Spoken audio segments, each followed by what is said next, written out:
Dans la réforme de cette semaine, nous sommes revenus encore sur la situation en Crimée, on ne pouvait pas faire autrement.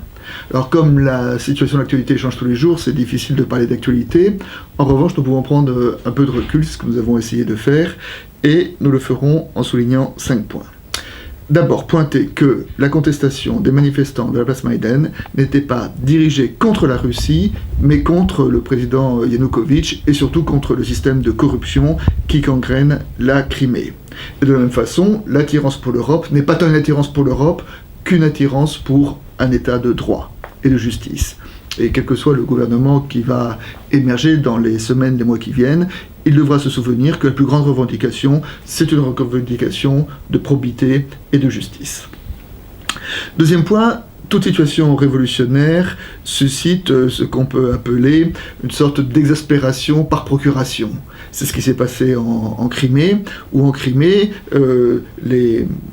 la situation a suscité justement un réveil des tendances de séparation de la part de Crimée et des tensions qu'il y a au sein de cette région. À propos de la Crimée, je crois qu'il faut dire fortement, malgré les menaces, on parle aujourd'hui de référendum, que la partition n'est pas une solution. Pas une solution pourquoi ? Parce que la Crimée n'est pas un pays ethniquement pur.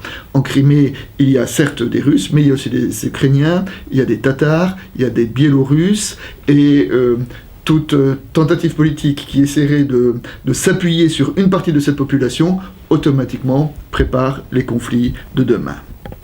L'influence de la Russie maintenant sur la situation. Nous savons que Poutine a un peu la nostalgie de l'URSS, du grand empire soviétique, et c'est dans cette nostalgie qu'il essaye d'étendre son influence. Alors, la situation a néanmoins changé depuis le temps de l'URSS, et ce qui a changé, c'est le développement de la mondialisation, qui fait que les économies sont tout à fait interconnectées les unes avec les autres, et si la Russie a l'avantage d'avoir du gaz et de faire pression à partir de ce moyen économique, la Russie et l'économie de la Russie est aussi dépendante des économies occidentales.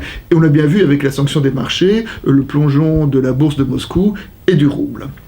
Alors, en conclusion de cette situation, on veut dire quand même rappeler avec un peu de distance la maturité politique des manifestants de Maïdan et que grâce ou à cause de cette maturité, alors nous pouvons faire confiance dans l'avenir et pour l'établissement d'une démocratie selon la façon dont John Kelevich, le philosophe, la définissait, en disant que la démocratie, c'était avant tout la manière de gérer les conflits de manière civilisée.